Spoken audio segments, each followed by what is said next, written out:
YouTube channel so people can check in if they couldn't make it tonight. I first wanted to start by sharing a document, or excuse me, a screen. I wanted to make sure everybody knew up front here where some documents are. So I'm going to throw up our district website for a moment. And if you'll look down here at this box that I just turned from black to red that says COVID-19 plan, this box is on every campus website and on this main site located in this toolbar. And if you click on it, I just wanted to make sure everybody knew where I'm posting all of our documents and updates. And you can see here on the right-hand side all the different pages I'm updating about loaning out technology, about how we're still run the student meal bag program, counseling, and then things from March through May if you want to reference back. Those web pages are still up. But then down here at the bottom, underneath this overview of some updates and where we are since July 23rd, the big documents are down here at the bottom of the page. The most current scholastic calendar, our return to learn plan for pre-kindergarten through grade 12, and then a document that is kind of a summary table that shows the difference between our on-campus and remote instruction plans. So these three documents are very important to our presentation tonight, but also to the start of school. And I'll always put these documents on this side as they change. And there'll be other documents added as well. So I just wanted to make sure everybody saw up front where this document is, or those documents are located on our website. Also tonight, mentioned that Coach Woodard was going to speak. I noticed Mark Dorsey is on the Zoom as well, so I'm going to ask him to share a couple of band updates. We set a 6th grade orientation for next Wednesday through Friday, and that's, of course, the 5th through the 7th, and at that same time, we'll do grade 6 instrument selection and meet the directors while they're on campus in their appointments and in their small groups, doing the social distancing and the health protocols, wearing masks, of course. One second, my office lights just went out. One second. All right, we have the sensors that conserve energy, and I hadn't moved enough, so I'll have to remember that or they'll keep going off. So I wanted to make sure everybody knew about that for next Wednesday through Friday with those 6th grade opportunities on the campus. And so Mr. Dorsey can share more about that when he gets on here after Coach Woodard. All right, I want to kick it off with some PowerPoint slides. Y'all know I love death by PowerPoint, so I'm going to share another screen with you and use this as a guide for our meeting tonight. First off, let me click. All right, so again, welcome to our Return to Learn updates. I appreciate, again, everybody being here.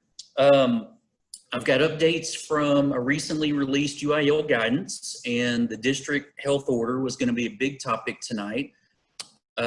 We had a special called meeting just a week ago where some things were approved. We've had 2 recent staff Zooms and a nursing Zoom that was very helpful for some feedback, similar to what we're doing tonight, and then questions and feedback that I've received from the last Zoom, but also many phone calls and times that I've been able to chat with folks since then. So I was really feeling good about my presentation tonight and going through all of these items, and this was the best picture I could come up with.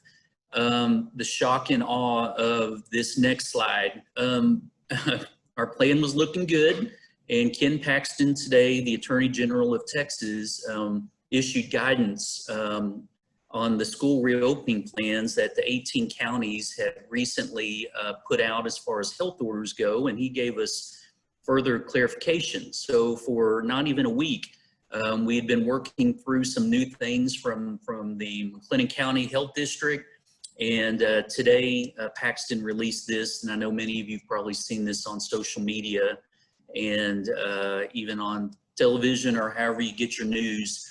And so to be clear, I just pulled one quote from his letter. I don't want you to think this is the entire guidance piece. This was the most compelling quote for me that says, education of our children is essential Texas value, and there's no current statewide order, health order, prohibiting any school from opening. While local health authorities may possess some authority to close schools in limited circumstances, they may not issue blanket orders closing all schools on a purely preventative basis. That decision rightfully remains with school system leaders. In this case, myself and our wonderful school board, who we refer to as a team of 8, local control, local elected officials, in this case, servants of our community, and AG Paxton was just confirming that. Now, if you go to the McLennan County Health District website, the order from last week on the 21st is still up, and there's a lot of discussion right now about what Paxton's guidance even means. Does this mean our board has to do a resolution to supersede anything that was in the order? I expect a lot of legal haggling over this, and so we'll just see where things are in the next day or two. But I know you probably have many questions about what Paxton issued and how this affects our next few slides. I decided after much thought today not to change the order of our slides because I thought it was important we share where we were just this morning and what I shared with the board, what I've shared with the staff, and what we talked about at the last parent Zoom to make sure that you know what we were doing as of, like I said, just many hours ago to share tonight. I also wanted to let you know I added this picture late that Governor Abbott has not canceled STAR like he did last March through May, where he suspended state testing, but he did issue here in the last 24 hours that at grades 5 and 8, the of STAR being tied to promotion to the next grade level has been suspended for this year, but not the testing, just the requirement of promotion. And for my 5 and 8 families out there, I think most folks know that at those grades you can take the test more than once, but for this year, because they're taking away the Student Success Initiative guideline, you only get to take it once. So this is a big change for those 2 grade levels. So we're going to make sure right now, here in July, everybody knows what's going on.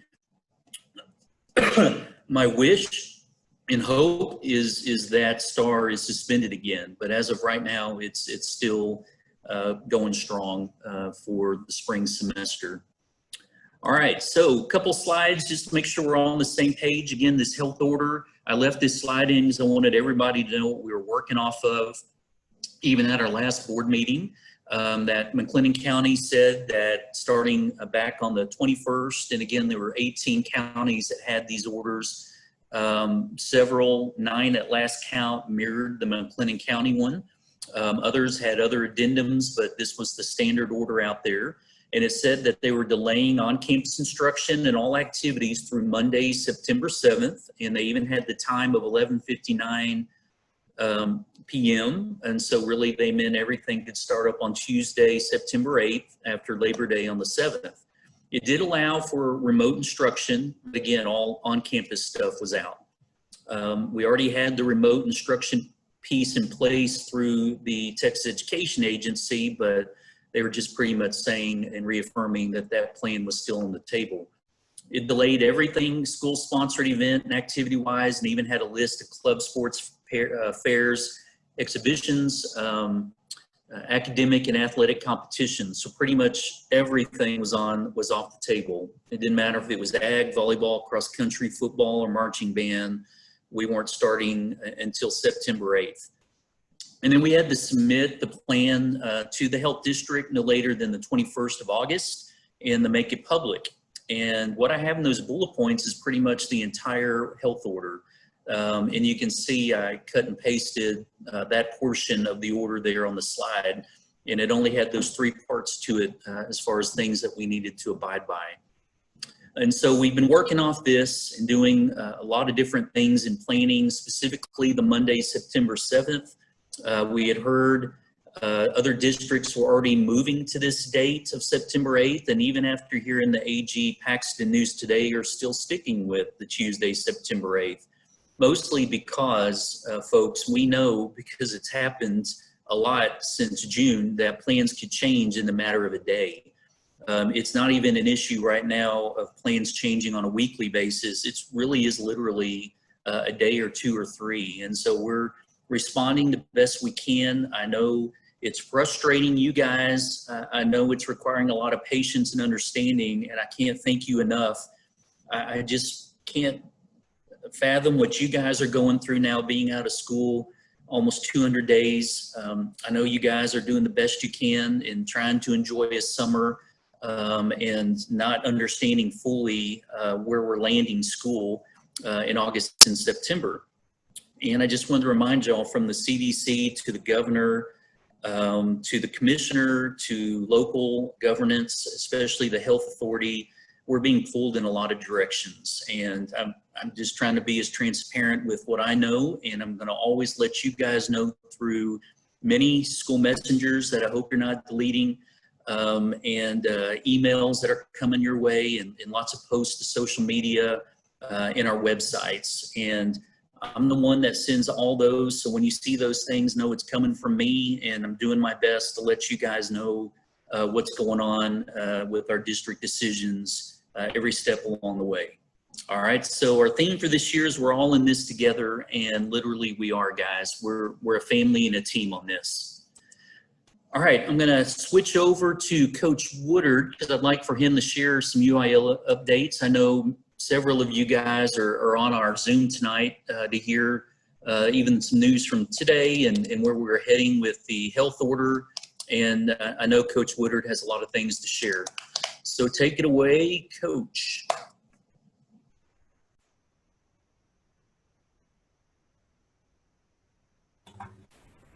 All right, thank you, Mr. Truitt. The only thing I can start this off with is what a past 7 days, 8 days we've had. And so there's been a lot of work done and by a lot of people to try to create a plan as we get moving forward. And here pretty soon it looks like that plan may change again. So know that some of the things that we talk about tonight may be off or not. Some of them may still be in the same realm of things, and some of them may change a little bit. So like Mr. Truitt just said, this stuff changes daily, it seems like, and there's something that comes at us each and every day with what we're trying to plan and how we're trying to get these things going. And so I'm going to go over a couple of things tonight. Last Tuesday, the UIL sent us a couple of documents. One of them's titled the risk mitigation guidelines and things that we have to follow and build into our protocol of being able to host events and what our kids can and can't do and how those things work out. And I'm just going to hit the high points of that this evening. A lot of it involves our games and contests and things like that. And so just going to go through it. Now, I tried this an hour ago, about 45 minutes ago, and everything worked. So I'm going to try to share my screen as well. And we're going to hope like heck things do like they're supposed to do. And so let's start with football just for kicks and giggles here. As the plan states right now, with the McLennan County Health Order, we can't start anything until the 8th. And since our kids are not in summer workouts, when we start the 8th, we actually have to go through a week of strength and conditioning. No no practices. We can do our summer sports activities that we do for an hour a day. We can work through those and go from there. And so if we stay on the calendar we're on now, we can start summer conditioning there. Practice starts the 14th. There's possibly a scrimmage on the 25th. And then this next calendar is where it gets really interesting. And Coach, I'm sorry to interrupt. Remember, you got to share. Once you click on a PDF, you have to share that next document. So right now it's still on your quick access screen. I have no clue what that means. Is your lovely wife nearby? She is. Kim, help the poor man. David, if you go back to the shared screen page, you'll see your open PDF, and you need to click on that one. So you can see each of these 4 documents. So really, the guests can see it. Can you see October now? No, sir. No, sir. You're doing great, though. You're doing great. Where's my share screen? down there at the bottom. Right. And now. Hmm? So ask him if you're So on, what do I need to if do? he's on a share screen, I'm on my share screen. So what do I need to do? click on it. Oh, Click back on it and the box will show with all your different documents. There you go. Nice. there we go.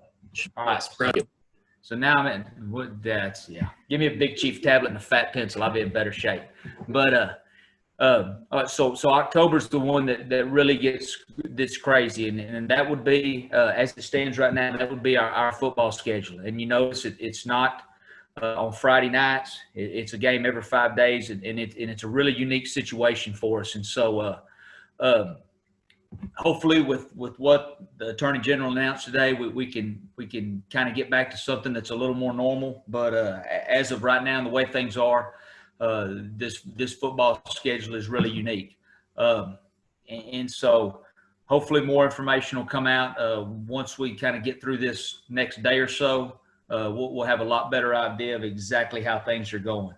While I got this up here cross country, it's planned to start the 8th as well, and we'll be able to, hopefully their meets will get started sometime in the middle of September, depending on how some things are being changed with all those calendars going through those things as well. And so cross country has a little bit of a start, just kind of a delay in what they can do. The big ones that take a hit this time of year are volleyball and football. So we'll go through volleyball real fast. We have a couple of calendars that we have with that. For example, one of them is okay. Am I on the right screen again? Yep, you're rocking it. Good. Now I got to figure it out. So volleyball is a little bit different. They start strength and conditioning. The problem with volleyball is by the time you're in an 8-team district and you play everybody twice, you've got to play 14 games. Well, the calendar that the UAL gave us right now does not have enough days for us to play 14 games. And so volleyball, nothing has really been set in stone yet because the UAL is looking at amending the calendar. They're trying to get TEA to approve that. And so we have a couple of options. If the UAL does amend it, volleyball will start practice on the 14th, have their first district game on the 18th of September, and basically play every Tuesday, Friday, and Saturday till the end of October to get everything done.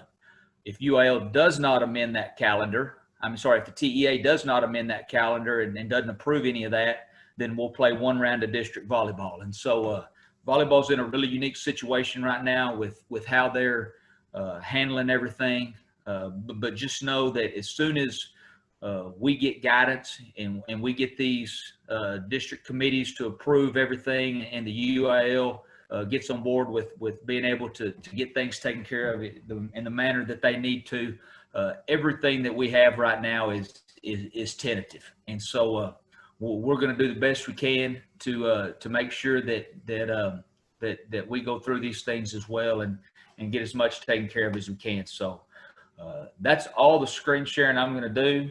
I don't have a whole lot more to go through on that. So I'll get back to normal and breathe a sigh of relief. So back to what Mr. Truitt said earlier as well. On our homepage, we also have to have a set of UAL guidelines that are in part of our COVID plan. And so in the next couple of weeks, those will be added as well.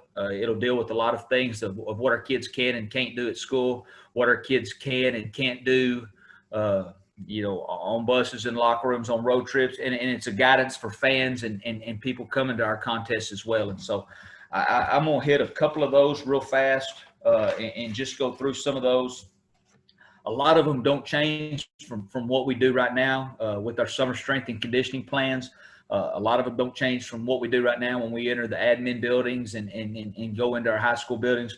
There's still going to be a screening process we have to fill out each and every day. There's still going to be there's still going to be temperature checks and things like that. So a lot of those things don't change when it comes to that. So those things are really good. The biggest thing that gets to us all is masks. I mean, whether our kids are sitting on the bench in a volleyball game, or whether they're in a locker room, or whether they're in the weight room getting ready for a workout, whether they're on a bus ride, they'll have one on. And so we're in the process as a school district of purchasing those for our kids. So that way they're our school colors and their uniform, and they look the same as part of our uniform. And so we're in the process of getting that taken care of. The second biggest part of everything is going to be our cleaning process, and what we're going to have to, with the things that they've asked us to do, and cleaning and taking care of those things, limiting the people that come in and out of our facilities. So I hate to even say this on here, but I'll go ahead and say it. All of our wonderful, football and volleyball and basketball parents that go in and decorate our locker rooms up for our kids and do those things like that. That's something that's probably not going to be able to be done this year. And so we'll try to figure out a different way to be able to get those locker rooms taken care of and make them a great place for our kids. But as far as the way we've done those things the last few years, that's definitely going to have to change. Student groups, we're working through that on the big thing with what we can do. Our extra people coming to games, our bands, our cheerleaders, so much of that is based on the capacity that we go to certain stadiums, with the UL mandating a 50% capacity at a stadium. I got Whitney's capacity today. Their visitor bleachers hold 800, so 50% of that is 400. If we take a band that has 100 kids in it, and then we take Dazzlers that have 25, and now next thing you know, you got 275 seats for parents and band parents and football parents and things like that. And so there's some logistical things that we have to work out in terms of that.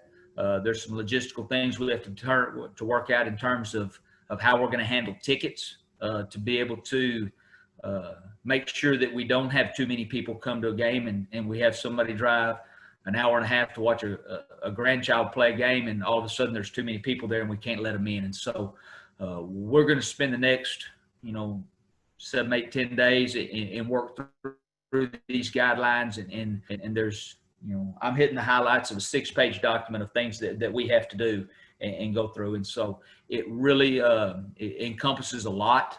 It encompasses a lot of things that you never really even think about and that you take for granted.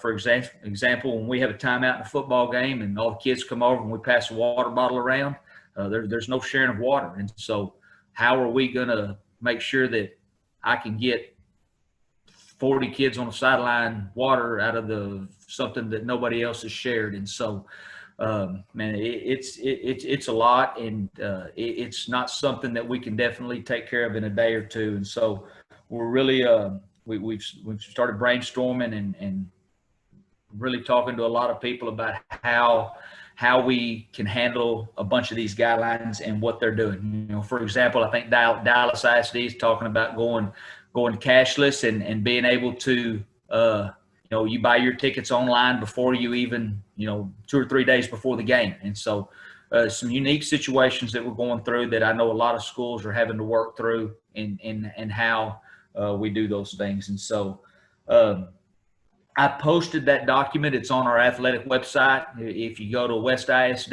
and then go to West High School or Middle School, either one of those two, under athletics, there's an athletic forms tab, and you can click on that, and it takes you to that risk mitigation guidelines, and it talks to you. And like I said, it spells things out pretty much in detail on how some things go. And so, like Mr. Truitt said, this is very fluid. What we talk about tonight will probably be changed by the time we wake up in the morning, and what we do tomorrow morning will probably be changed by the time we go to bed tomorrow night. And so it's a rather unique situation with a rather extensive set of guidelines that we as a school district and parents and people like that have to follow. And so, like I said, I just hit the high points of it today. There's a lot more in terms of the 50% capacity part, and I think Mr. Truitt has it sitting there on his deal: skipping rows, spacing, staggering entryways, who can come in at what times. You may have to, kind of like we did at graduation. And so, like I said, we'll work through it, and we'll have, by the time it gets rolling here, we'll have a really good plan, and we'll use it the first night and realize that there's a couple of things that we need to change. And by the time we get a second game in there, we'll be rolling with this thing pretty good. So if you ever have any questions, please feel free to email me, call my office, however you need to get in touch with me. I'll do the best I can. I know a couple of chat questions came up. I'll answer those. I will say this, JV and junior high football, we have about 3 proposals on the table. We're trying to figure out what's the best one for that one. Junior high volleyball, there's a couple of proposals on the table. We're trying to figure out what the best one for that one is. And I think it's probably going to be junior high volleyball still be with that Monday, Thursday plan. Their season will just be shortened a little bit. So we're still in the process of making sure that we take care of everybody we need to take care of in our athletic department, and do it the best way that we all can. And so with that, I really don't have much else, Mr. Truitt. If there's anything else I need to elaborate on or whatever, I'll get in and answer the chat questions. And if you have any more, feel free to put them in there, or just shoot me an email, me or a phone call, and I'll answer everything the best I can. And I'm not saying I know the answer right now, but if I don't, I'll make sure I figure out how to find it. Thank you, Dave. To our families out there, this will be a big communication piece here in the coming days as we break down the Attorney General's guidance. Because in essence, what he's saying, Ken Paxton, what he's saying is we can go back to practice in the original UIL dates as you see them on this slide, and even looking at some earlier start dates for games. I don't know how well you could see the calendar date, but our first football game based on the health order would be on October 2nd. And so Grandview High School, for example, which is in Johnson County, doesn't have a health order, and they already would have played 4 games before we play our first one, and already would have been practicing for 4 weeks before that. And it would cut our season down to 6 games and our volleyball season down to just the district games that you heard Coach Woodard mention. And so we need to understand better the intent of AG Paxton, and we'll get some information out about our start dates for UIL based on what we can find out here in the next coming days. Also, I know you'll have questions about how we're going to do reserve tickets for Trojan Field. We'll send that out as well. You heard David break down for you the 50% capacity and what that means based on our stands and the student groups and away visitor requests. So we'll explain all those things, as well as how we'll do the arena for the volleyball games and such. So we have time for that. So don't think that's something that has to come out in the next 24 hours. We'll get that to you, though, because I know that's an important piece of the start of school for everybody. I will let everybody know that October 2nd, that Friday night game, it's our only Friday night game of the season right now. That's homecoming against Dallas A+, one of the new schools in our rezoning. From what Coach Woodard has told me, we're going to beat them real badly, and so I'm already looking forward to homecoming for many reasons, including a big victory for the Trojans. So put that down on your calendar. Although, again, we'll have limited capacity in the stadium, but you can still have homecoming in West even without everybody at the field. And so we'll come up with some fun ways to do that. All right, let's keep rolling on our slides. Another big part of the presentation tonight is, oh, sorry, I clicked off and didn't mean to. I think we'd be better at this by now, guys. All right, let me get the PowerPoint back up. Wanted to share just some quick calendar news, and to do that, just a reminder of our journey. I mentioned earlier we're on version 6 of our calendar, and it could get to 7, 8, who knows. But I just want to make sure you know where we are. We've been on quite the journey. We originally were under the impression we needed to bank days for missed school days, and then we learned if we were doing remote instruction that those would count. We looked at a plan to give the staff time at the start of the year and during the day to work with our remote learners. We looked at a start date of August 24th, and as you know, we had moved it back to the 17th, and then we looked at the 19th. So we've done a lot of different things, and then the health order said you needed to move it to September 8th for on-campus instruction. And so again, I know that AG Paxton has said something different, but the board had looked at this calendar and it was already in our presentation. And again, this was the calendar just a few hours ago. So I just want to make sure everybody understands that we spent time crafting a calendar that met all the requirements of the health order and some additional guidance from TEA. And the easiest way for me to show the calendar is to exit this screen. And I'm going to go actually pull up the calendar in a shared screen so that you can see it. Some of you may be following along by clicking on it off the website, but this is probably the best way to show it. So just as a reminder, that September 8th date, critical with what we've learned with the health order. So this calendar was crafted with the understanding that that would be our start of school of Tuesday the 8th. For many reasons, we decided not to run remote instruction for those 2 weeks prior from the 24th through the 4th. Those red days, as you see them that are colored red on the calendar, are for staff training, in-service, and work days to get ready for remote and on-campus learning, including the health plan.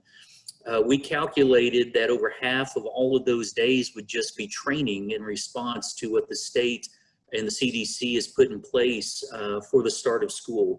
And talking with our staff, this is where, as superintendent, I have to come up with plans, not just for our students and parents and families, but also thinking long and hard about how best I can support our wonderful teachers and staff members. And the feedback came back, hey, we need time to get ready for this if we want it at the level that our parents are expecting and our students need. And so thinking about those high standards that our remote instruction plan has to mirror the on-campus instruction plan, we need time to craft that and create it. And a lot of new software packages being rolled out that will require some training for our staff to have everything ready. And so we're going all in on Tuesday, September 8th per the health order. And again, we'll see if this calendar stands. You can see that moving from September with that start date in October, we've got a holiday in there. I just want to caution everyone that we're looking at possibly moving that date to the 2nd because of the homecoming festivities I mentioned. It was the 9th because that was the previous homecoming date, and now it's been moved in the last 24 hours to the 2nd.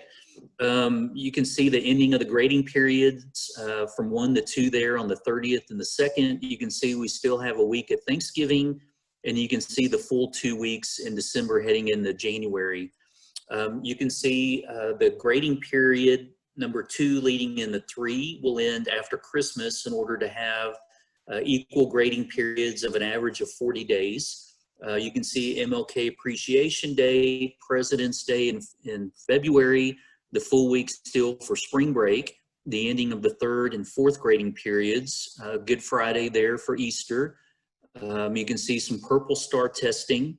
And then you can see school would still end in May, on May 28th, with a work day for staff to make sure everything's ready for the summer.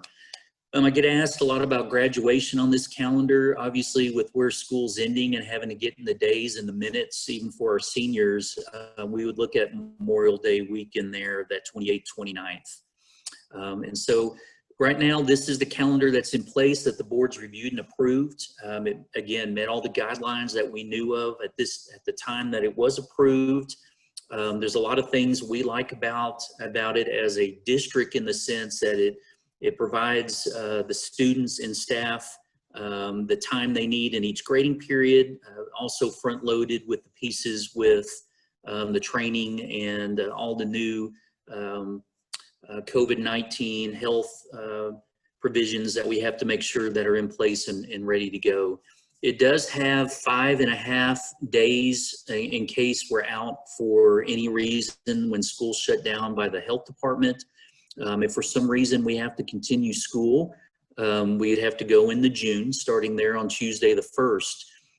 The beauty of having our remote instruction plan up and running at the level I'm describing to be in place for September 8th is every day we're out of school, if our remote instruction plan is going, and our kids are on it, we can count that as a day of instruction. So it's crucial that we have that in place and going. So that's some calendar news. Just wanted to make sure everybody was aware of where things stand right now, that the 17th, the 19th, and the 24th of August are no longer on the calendars. It's now Tuesday, September 8th. And if any changes are made to that, obviously we'll let all of you know very quickly. In looking at some of the group chat, let me see if there's anything related to the calendar before we shift topics. We had a question about, really, it's our next slide, so this is going to be perfect. And I'll answer some of these while Ms. Adams talks. Let me get out of my shared screen and let me go to Ms. Adams. I wanted to show one quick thing, Ms. Adams, before you pull your stuff up there. Let me go back to my PowerPoint. I wanted to make sure you guys saw this because I know we have some families online, as I can see the names that are some of our juniors and seniors. Notice my yellow in that last bullet point on this slide. Despite the health order saying that school on campus could only start on Tuesday the 8th, MCC and all the dual credit classes that we offer, and we offer many, start still on Monday, August the 24th. And so our dual credit high school kids will have started virtual online MCC courses 10 days before school starts. So I wanted to make sure everybody saw that, and we'll make sure that gets out. I talked to Ms. Scott today about making sure that we have all that information out there for everybody. Just wanted to make sure that you saw that, and let's shift to the next slide. Ms. Adams is going to go over this document in detail, but I wanted to hit a couple things first because this was already asked in one of the chat questions. We are required by the state to offer on-campus or in-person instruction at West Elementary, West Middle, and West High School. We're also required by the state to offer a remote or virtual instruction plan that you could do from your homes or another place of your choosing. So I just wanted to make sure everybody knew up front before Ms. Adams jumped on to speak tonight that we are offering both, and they will mirror each other, and we're going to work hard that everything that happens on campus will happen remote and virtually as well. And that's why those red days and why our calendar is so important to think about our teachers and all they have to do to get ready to run both programs simultaneously throughout the school year. And so we've got to think of them, make sure we're supporting and loving on them as well. And I want to stress that as she gets into the remote piece, that we're not talking about the remote instruction plan that was in place from March to May. If I had a scale of 1 to 10, and 10 being the most rigorous of a plan, our March to May plan, even though frankly I'm going to pat ourselves on the back here, and especially our teachers, and say how awesome of a job they did March to May, our plan then was good, but the one we have to offer now is way higher. So if that was a 2 or a 3, we're trying to hit a 10. And so I just want to make sure everybody understands the difference in what it's going to take to get the remote instruction piece done on the other end, on the family end. And so keep that in mind. All right, Ms. Adams, take it away. Good evening. I'm going to share the plan and go over that with you. As Mr. Truitt said, I want to reiterate that this plan is a plan that offers the ability for a student to be in remote instruction and have the same mirrored experience as someone who is on campus as far as learning and assignments and things of that nature. Let's just go ahead and go through the chart. If you were with us the other day, the other Zoom meeting, it'll sound familiar, but feel free to ask any chat questions, and Mr. Truitt will answer those while I'm on, and then I'll catch some at the end if we need to. To reiterate again, both on-campus and remote instruction begin the same day, the new first day of school, September 8th, 2020. So all students, whether you're remote or on campus, will have the first day of September 8th, 2020 as of right now. Enrollment is open right now. I wanted to talk a little bit about that. Online registration needs to be completed by August 7th. The very first question in online registration will have you review this chart that I'm going over with you, and then make a choice for your family, for your student, whether they will choose to be on campus or remote. So you'll make that decision in online registration. So I wanted to make sure that you are getting that completed by August 7th, so that then we can schedule those parent learning coach orientation meetings based on how many and who chooses remote instruction. So another feature I really quickly wanted to bring up about online registration is we have activated as of today the ability for you to scan in and attach your proof of residency. So if you have already completed your registration, we will still have an ability, you can scan that and email it to me or to the campus office. But if you haven't completed online registration, you're able to, as the last step, scan in a copy of your utility bill, gas, electric, or water, and attach it there so that you do not have to come into the office. If you don't have the ability to scan and attach, you can still bring that to the campus office. So I want to mention that as we talked. Remember that if you're on campus instruction, the students will be located in their normal campus, but if you're remote, that gives you the opportunity to have your student complete their work at the best place for them, whether that be home, or we will be offering some areas that your student could sign up to schedule to come work using our internet service if that need be, but that gives you more flexibility specific to your student, wherever that would be best for them to work remotely. I want to stress maybe the most important thing in this whole document is that the same lessons, activities, and tests will be given whether they are on campus or they're remote instruction. So for all instances, your student will do the same thing no matter what choice you make. So that is very different from March to May. We had a very different plan for them as we move forward, and the state has asked us to ensure that both settings have the ability to experience the instruction the same way. That will look very different. So due to the challenges of offering both, some courses may not be offered. If your student signed up as a secondary student for a course that's not going to be able to be offered remotely, the front office, the counseling team, the administrators will contact you and your student and let you know what that's going to be through their schedule. As we continue to go through here, we will, as I said, give tests remotely as well. We will have some ways to do that to have that secure lockdown browser that they'll use if they're a remote student.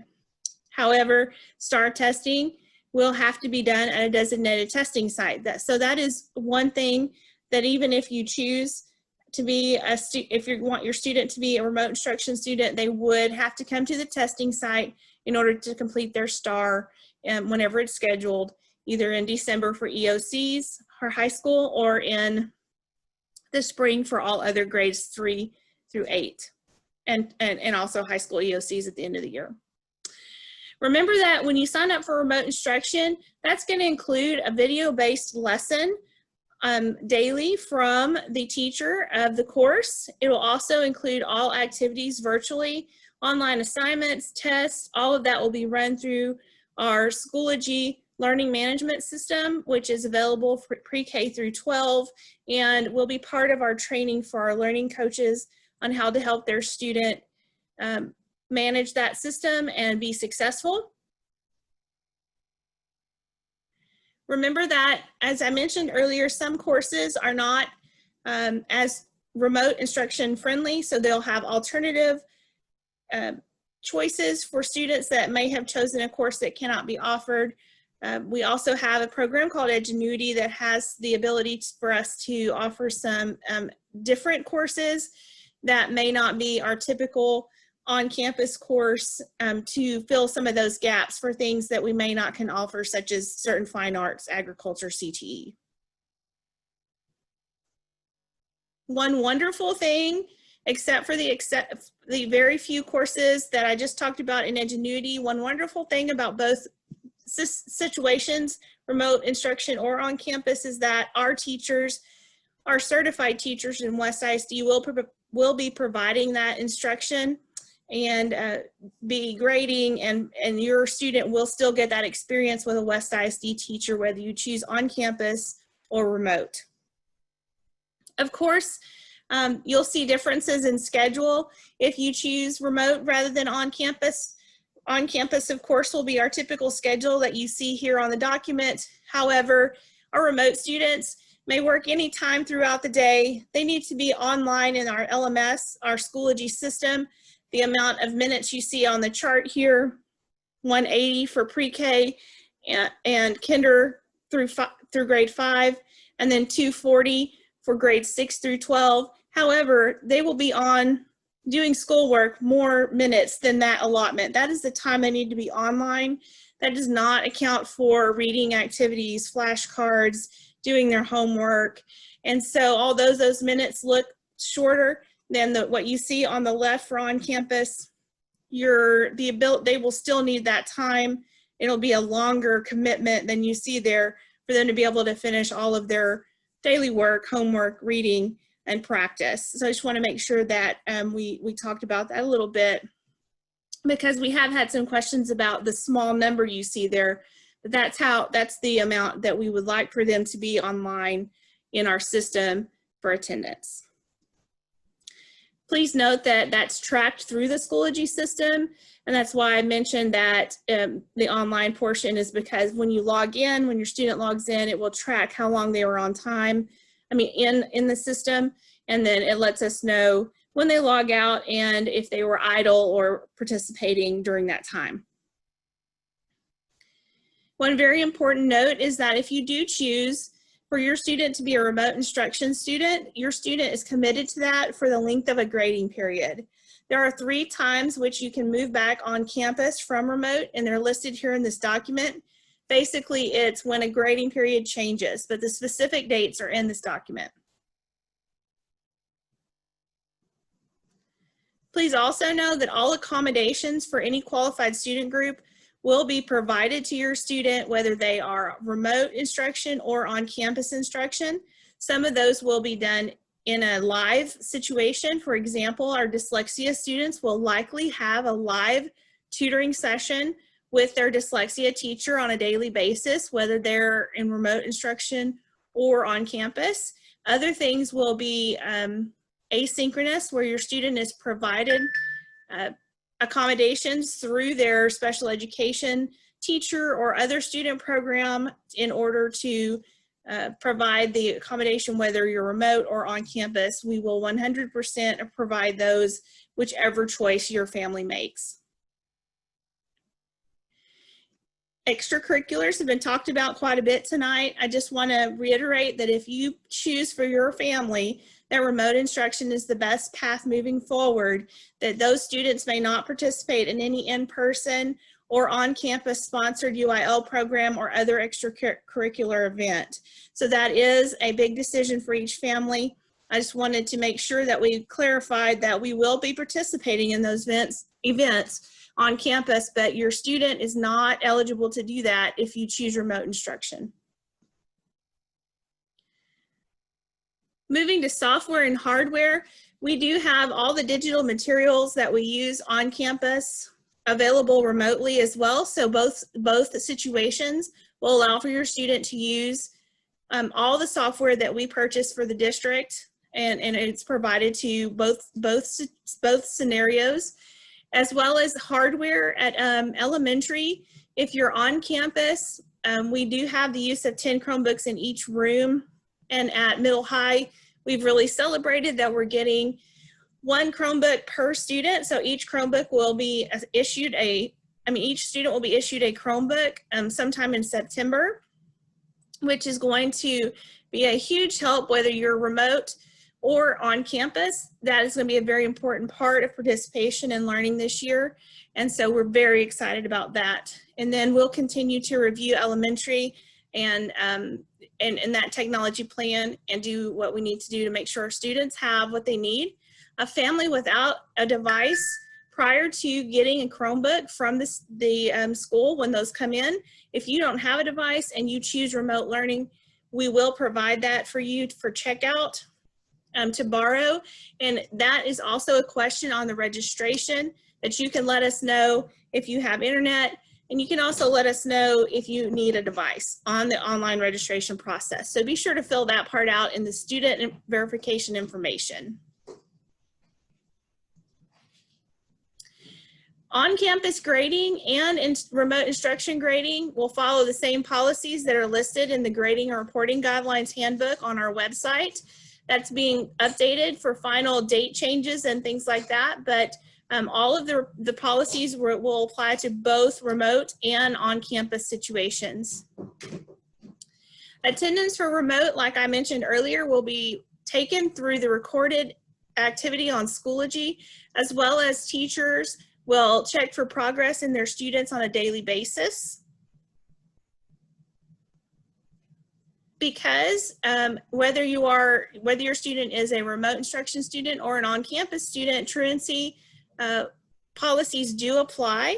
So we're required to record attendance whether your student is on campus or remote instruction student, and then report and try to support you if your student needs additional help to make sure their attendance, 90% attendance rule is achieved for class success. Remember that STAR testing today is still on the table. The only change is that, as Mr. Tripp mentioned earlier, 5th and 8th grade promotion student success initiative has been waived for the year. All STAR tests will still be given in grades 3 through 8 and high school end of course exams. And finally, I want to talk about this learning coach idea for our remote learners. If you choose that your student's best situation would be to participate in our remote instruction plan, then you will, as a parent or guardian, designate a learning coach. And your learning coach partner for your student is going to have the responsibility of making sure that the student is participating, getting their proper attendance, turning in the activities, as well as doing all of their assignments in a timely manner so that they gain they get enough credit for their course just as if they were on campus. So that is a good partnership for us to have as a school and parent learning coach team. And that is why we will have an orientation for students and parents and learning coaches should you choose to be a remote instruction family. And so we will be contacting you based on whether you choose remote instruction or online, or on-campus instruction during that online registration window. So I want to reiterate that we would love for you to go ahead and get online registered as quickly as possible. That deadline is August 7th. And should you choose remote instruction for your student, we will contact you and let you guys know about the orientation process. Okay. I'm going to take this off of share here.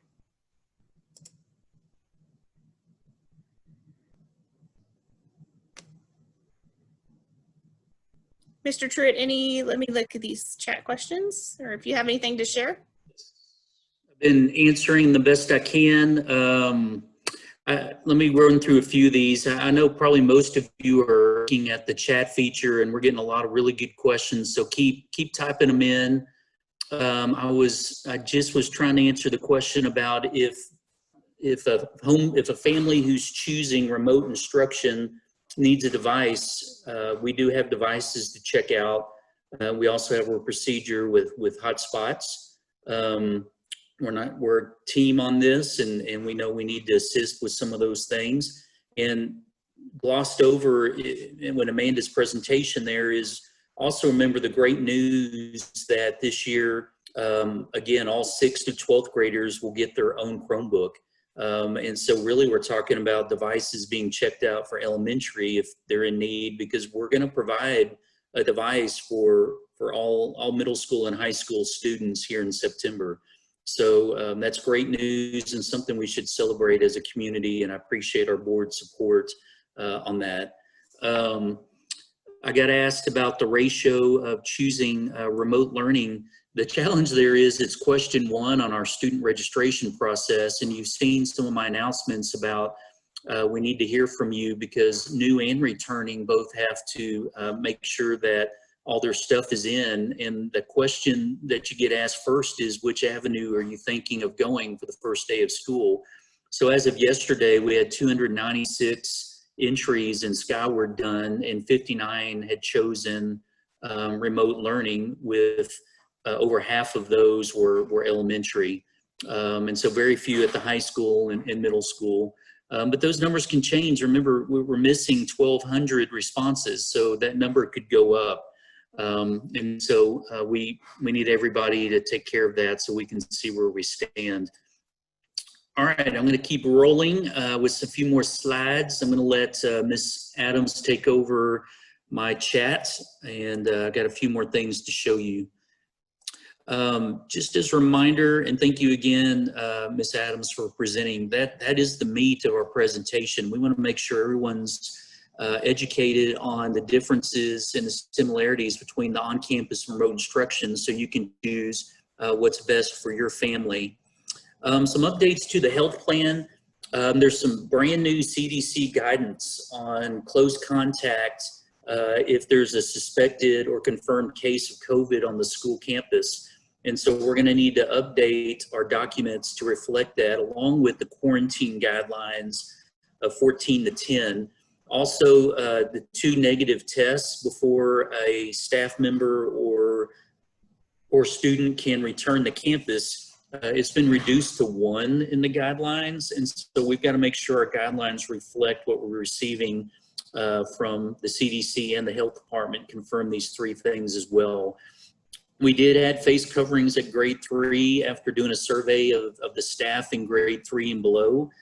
We do have a few kids that would turn 10, which is the governor's order at grade 3. And so we had to make sure that we included that as well. Want to stress about the campus meetings, that if you need to have a conference with a teacher or an art or a Section 504 meeting or a bilingual meeting about a plan, maybe you just want to meet the teacher. We're trying to stress over the phone or Google Hangout or Zoom instead of having folks come in and out of the buildings for all those different type things. And so you're going to see that more prevalent in our plan. From our last parent meeting, I got asked some really good questions about the cleaning schedule, the buildings between periods and on-off periods. And so we're reworking all the different things we said we would do on a daily basis to disinfect and wipe down the different furniture and doors and railings and keyboards and all those things. We've even ordered more supplies because we realize the wipes in particular will be a popular cleaning supply. On a daily basis, we're looking at furniture. It's why the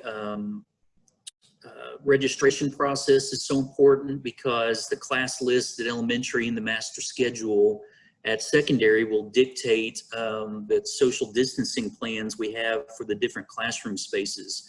And so as we see who's choosing what at each grade level, it means we pull tables and chairs and desks out of rooms. And we've also asked our teachers to really look at all the other furniture and see what we can put in storage for them for this school year. And so we're doing a lot there. And again, we need the registration pieces. A new one, I heard this one from you guys, the parents, and even saw it on social media about the different desk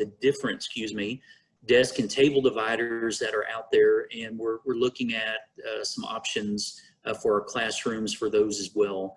And so again, I appreciate the feedback. That one came from you guys, so thank you very much. Other health plan reminders, again, the facial coverings for all staff and the students at those grade levels.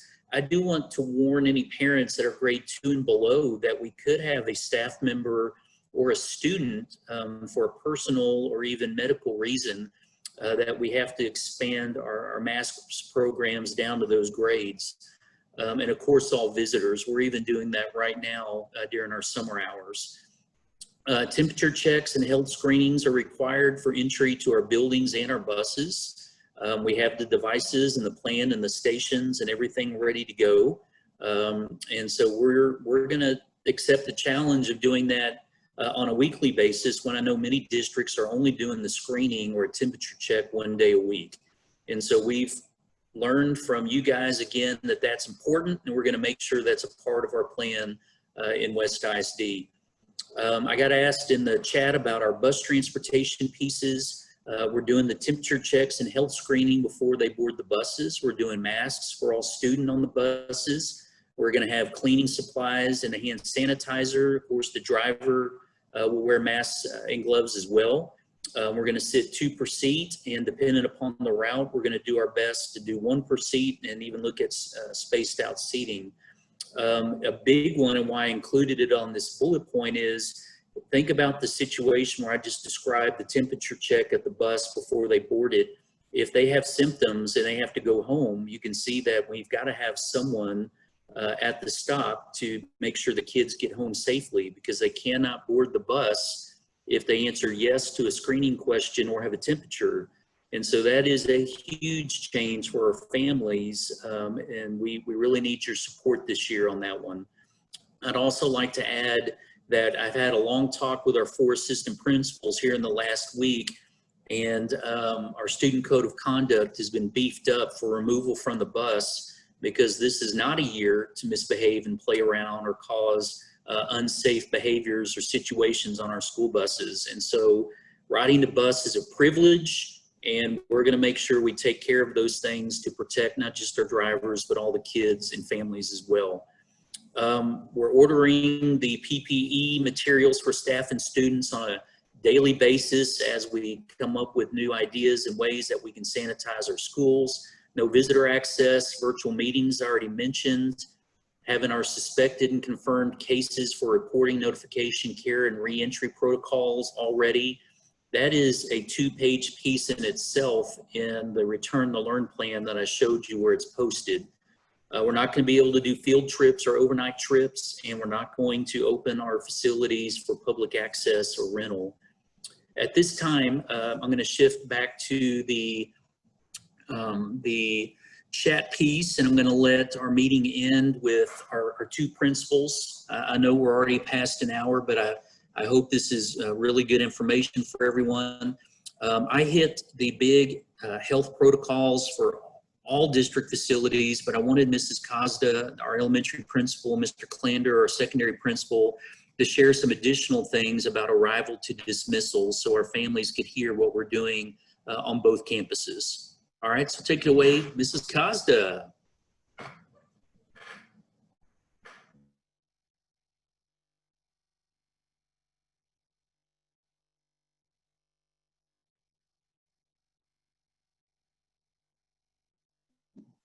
Thank you. First, we want to thank you. As you know, you always lead by example, and social media gets a little crazy some days, and we are constantly seeking and getting advice and opinions and brainstorming with other districts. And when we look around, we're noticing that we have a very positive group of parents that have supported us and sent us lots of emails and thank yous. And even when you come in the front office, you've been great. So we really appreciate that, because we're working through so much right now. I do want to reiterate and remind about enrollment, to make sure that you do, of course, go in Skyward and do that enrollment, but that you bring that proof of residence, because we cannot put a kid on a roster until we have their enrollment and their proof of residence. It's so important every year to level classes and make sure that we have those rooms set up correctly. But this year, whenever we have people choosing virtual or at school learning, we want to make sure that we have those leveled out evenly as well. We don't want to have one classroom with like 15 virtual learners and 5 students, and then another room with 20 students. So just make sure you keep bringing in the proof of residence, and we can't wait to see you when you come. And like Ms. Adams said, you can now scan that and send it in through Skyward, or you can email it to the secretary at the school. And I sent a school messenger out about that yesterday. So just keep that coming. But if you get that done, then we'll have your kiddo on a list, and the year will kick off with our Meet the Teacher nights. And we had those broken into 2 nights this year that we had planned prior to all of the things that we're planning right now. But we did that because we wanted to be able to focus on a few grade levels at a time. We may be changing those dates. Just make sure that you keep watching on Facebook, and of course we'll send out a school messenger as well if we do change the dates. But what we're planning on doing is having pre-K, kinder, and first grade one evening, and then 2nd through 5th grade the next, or another evening. And so when we do that, you'll drive up in the car, the teachers will be out front, we'll come to your car and get your kiddo's name, and we'll let you know who their teacher is. We'll collect your school supplies, or if you had pre-packaged and pre-ordered supplies, we'll verify that those came in and that we have those for you. And then you'll get a little slip of paper from your child's teacher that'll have a QR code and a little video message from them greeting you. Then when it comes to the first day of school, of course, our building's going to open at 7:15, just like it always has. And dismissal or arrival is still going to be in the front of the building. You'll pull up as far as you can. It doesn't matter what grade your kid is in, just pull up as far as you can. We're going to utilize 3 entrances in the front. One will be for pre-K and kindergarten students, one will be for 1st, 4th, and 5th grade students, and one will be for 2nd and 3rd grade students. It's just based on that door being closest to those classrooms. And we'll have actually, I believe it's next week, Mr. Truitt is setting up plans for us to create videos where we send them out via Facebook, and I'm sure they'll be on the website as well. And they'll be like, here's our video to show you what morning drop-off will look like at the elementary school. Or here's the video showing you what dismissal is going to look like at the elementary school. Same with middle and high school, just to help out, because we know it's a little different this year. And once your students arrive to school, of course, if they're 3rd through 5th grade, they'll have their mask, but they will go to the entrance that they're supposed to go to. Their temperature will be checked, and if they're good to go, they'll head straight to their classroom. Breakfast will be delivered to the classrooms this year, and so they will have that if they would like breakfast. Of course, if they eat at home, just like in years past, they're good. We have video announcements, which we started in the spring, so we were only able to do it for a few weeks before this school year abruptly ended, but we do have live video announcements now that we're really excited about. And last year we started letting each class have 1 week where they were in charge of announcements. And so the kids came down a few at a time, and by the end of the year, every kid was able to be on the video announcements for the campus. So we're going to continue that, but this year we're going to go to each room 1 week at a time so that the kids don't have to come down to us. During that morning announcement time, that's when our nurse will talk about hygiene, our counselors will talk about whatever our character topic is for the week or character trait for the week, and then we'll do, of course, pledges and all the morning announcement fun stuff. Our day is scheduled a little bit different this year. We have 10 minutes in between each specials time. Because of that, they will go to PE 2 days a week, art 1 day, music 1 day, and then computer/library 1 day. Those 50-minute specials times are going to allow us to have 10 minutes in between each passing period so that an entire grade level can get to their room before the next grade level needs to leave. That also gives 10 minutes for the specials teachers to sanitize before the next grade level comes in. Within the classroom, the teachers are going to social distance as much as possible. And Mr. Truitt was great this year and ordered, not just this year, but he helped us out this year, and he ordered for pre-K, kinder, and first graders, each student will receive headphones so that even if they go to a station or the computer lab and they're using the computer, they'll have their own headphones. 2nd through 5th graders will all have earbuds, so they won't have to share those. That's just one more way to keep everyone's stuff separate. And of course, 3rd through 5th will have the masks that we spoke about. They've also purchased for any grade level that did not have pencil boxes on the supply list. Those were purchased so that the student supplies will all be kept separate. We also purchased book boxes or magazine boxes for each student so that all of their journals, their take-home folder, and their items will be kept on their desk, and they're not going to kind of be mixed in with everyone else's. Then whenever they rotate classes, they'll be able to take that with them if they're 3rd through 5th grade students, so that their things don't mingle with everyone else's. We even broke down the restrooms and talked about this at our leadership retreat last week, and we have designated restrooms for each grade level so that we don't have multiple grade levels go into the same restroom and crossing and students mixing with each other. So each grade level knows which restroom they are going to. Looking at all the things throughout the day. The lunch, of course, is going to be within the classroom. The teachers will all get to leave to have their duty-free lunch and get to eat together per grade level. But there will be people that go in and take care of the students in the classroom. Our plan as of right now is that in the morning, whenever the cafeteria ladies bring breakfast, we are going to go ahead and give them the list of students that are wanting a lunch. That way they know how many lunches to bring whenever lunchtime rolls around. So that's going to help us with that count every single day. And we also this year have 2 assistant principals. That was an ad that we were able to make, which we were really excited about. Misty Cook, that many of you may know, was a kindergarten teacher and was even our teacher of the year on our campus last year, is the assistant principal for pre-K, kinder, 1st and 2nd grades. She's also going, because she has a master's in counseling, is going to be doing guidance within those classrooms. So your students will receive a guidance lesson every other week from Miss Cook.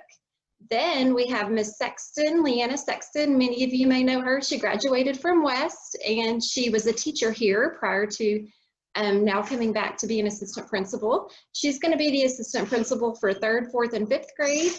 She's also going to be in charge of STAR testing and 504. If you have questions, you can talk to her about that. And Miss Bryant is going to continue to be our counselor, but she's going to focus on our 3rd, 4th, and 5th graders and provide counseling and guidance within their classrooms. We're excited about that because we feel like in the past, they were only able to be met with maybe once a month. And this year, we know there may be some anxiety or questions students have, and so they're going to get lots of attention from these ladies. And then dismissal is going to happen from the classrooms every afternoon. The students are going to stay with their teacher. We have this process worked out as well.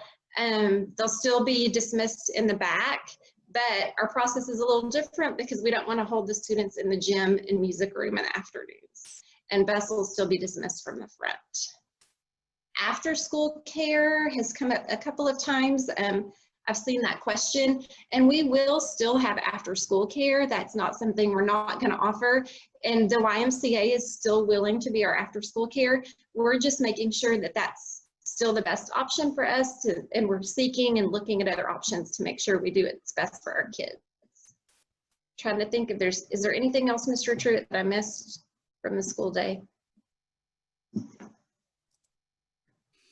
No, that was very thorough. Thank you. Mr. Cleander, let's see you top that.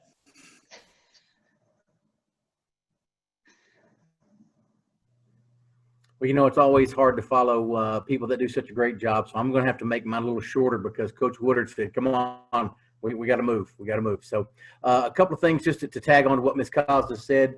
Remind everybody about that registration piece. You know, I'll be the first to say I was somebody that didn't realize I needed to bring a proof of residence. One of those documents that we need to even get my own kids registered. So I got that taken care of today. So make sure that we do that. I got some correspondence from Terry Tabola. She's our lead nurse at the high school, middle school, and remind all of our parents about getting their immunizations taken care of. There's been some change in some of those regulations. So make sure if you need to get your kids updated on those things, please do that. A couple of things we wanted to talk about as well. Earlier, Mr. Truitt talked about some dual credit things and how those classes were going to start earlier. Ms. Scott sent out an email today to all of our parents and students who were enrolled in those dual credit classes. So she sent that to students' personal emails, to parents' email, as well as to the student's school email. So you should be looking for that information if your child has signed up for a dual credit class at the high school. As Ms. Cosda was also talking about, we have a few differences this year with our typical protocols and procedures as we come into the building. A couple of the big things will be that we'll only have 4 main entry points I know we've had a lot of kids come in the back of the building where our athletic hallways are, and that will no longer be an option for us. Only those students that are coming in for athletic participation first period would be allowed to come in those doors. And Coach Woodard and his staff will be back there monitoring those. The other places for students to come in would be, of course, at our main front doors on both the middle school and high school side, where we have our bus drop-off, which is there beside the baseball and softball field, and what I like to call our ag and band entrance. That's the main long hallway that brings you in front of the two gymnasiums. So remember those things, the same protocols about taking those temperatures when you come in and following those mask procedures. Those are going to be critical for us to make sure that we can have a complete school year, because we want to make sure that we're not getting any type of spread of any kind of disease or infections throughout our staff and through our students. Just as Ms. Costa talked about, there'd be some variations in our meal plans.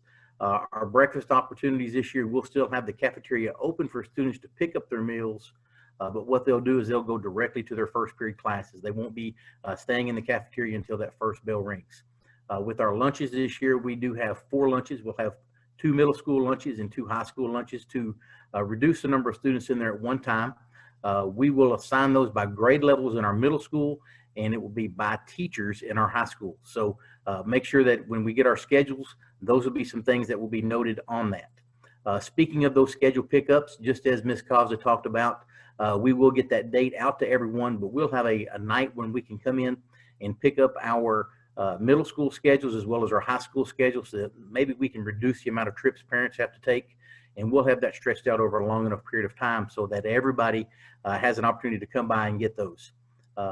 Those students that are coming into 6th grade, and make sure that you call and get a time set up with us on the 5th, 6th, and 7th. We'll do those during those days for you to come in, just to kind of get a walkthrough through the building, and we'll also take you down to see Mr. Dorsey and our wonderful band crew to start making sure if you're in band that you get a proper instrument for the upcoming band year. So other things that are going on, you know, we want to talk about what the protocols would be in our hallways. If you've been in our main building, you know that we have 6 stairwells. We'll have 3 of those stairwells that will be designated for going up, and we'll have 3 of those stairwells that are designated for going down. So we'll try to reduce the amount of traffic in any one area. Kids are kind of going opposite directions when we do that. So that will be a positive for us that way. Our class schedules will still be on an 8-period day, but what we've done is we've reduced the amount of time between those periods so that we're now 4 minutes in our passing periods with a 47-minute class time. So by reducing the amount of time in those hallways, we're hoping to also reduce the amount of time that students would be around each other, maybe even just hanging out. So that's going to be important, again, for having our mask on and being able to get to where we need to go in a timely manner. Mr. Truitt, I think that's really the high points tonight. And I know I want to try to cut short since I was the last guy. You knew I talk fast. So if there's anything else we need to add, I'll be happy to do so. Fantastic job. We might have the best principals in America. Fantastic. I forgot Mr. Dorsey earlier. Any band news? Sorry, I forgot to kick it to you after Coach Woodard. No, sir. I'm just waiting to know when's as soon as we can get the kids up there to get to work. With the 6th graders, we are taking every precaution we can to make sure the kids aren't touching anything. We're going to make sure that we're gloved up, masked up, goggled up, whatever we have to do to make sure everybody's taken care of. We sent out a Google form. Miss Brodka sent out a Google form today and a YouTube video if anybody's interested in looking at it for all the 6th graders that are coming in. We'd love to have anybody's welcome to audition. It doesn't have to be if they've signed up or not. We'll take care of anybody we can. So. Fantastic. I watched the video and it's amazing. So I hope all of our new 6th graders will take a look at it, and I know they'll get excited about bands. Wonderful job. All right. We're 21 minutes past the goal, but I think everyone will agree it was good information. I had a suggestion in the chat room that when we offer these Zooms for parents for next week, that we split them and have a elementary and a secondary one. And I think that's a fantastic idea. We could have cut these in half, but I know some of you will probably still have to come to both because you have kids at multiple campuses. So we'll make sure they're not at the same time. And that way Ms. Cosden and Mr. Clander can star in their own Zooms. So we're going to try that next week. And so I want to make sure you guys knew I was going to commit to that. I've just got like 2 more minutes. Hang with me. I've got a couple more things to share from my wonderful PowerPoint. And I warned you it was death by PowerPoint. So hang in there. All right. Some reminders. Now I just said we'll split this. So I'll get with everybody in a Skyward School Messenger about the next Zoom, because I had it down for the 4th at 7. There's my phone number and email address. If you don't have it by now, I'm sure every parent in this Zoom has my cell phone. So you guys know I'm available. That next bullet point is very important. Start finding what works for your child as far as a face covering goes. I believe with kids, those gaiters, as they're calling them, will be very, very popular. And I know there'll be fun designs and colors. And of course, we're going to provide as a district cloth and paper masks. But I know the kids might have their favorites. So here's a great time period, the next 3 weeks, to see what's good for your kids. Remember, if you come up to our schools to turn in registration things, we've got our protocols in place with the temperature checks and the screenings, face coverings, and social distancing. So please bear with us and work with us on that. I know we've mentioned this 10 times, but again, registration, that question number 1 is critical about on-campus versus remote instruction. And then we still need that proof of residence information provided. Still look for my website, social media, Skyward postings. I'm going to live on there over the next few weeks just to make sure everybody has the information they need. All right, so let me stop the share, and I see a couple more chats there. Thank yous for communication and for hosting this, and appreciate that. So we'll see what we can do to answer a few of these. Meet the Teacher Night, we'll send out that information. We're still going to have those events. It'll just be more parade style and curbside, like you heard the principal share. And we'll go from there. Okay, all right. Appreciate everybody tuning in. It looked like there were a few more chats, questions were popping in, but it's already 8:25. So it's great to see all of you. You know where to find me if you have questions. Tune in for UIL news. And I already received a text that the McLennan County Health District has rescinded the health order. And so they took the step that PAXTON threw out there. So now we need to see what we need to respond to there. Some pieces that we put in place we like. And so we're going to need to balance still our back to school plan with what we had talked about tonight versus what needs to change. Obviously, there's big UIL pieces coming. So I know Coach Woodard's kind of giddy there in his little Zoom box. So thank you again. Go safe and healthy, Trojans and Lady Trojans. Love you guys. Y'all take care.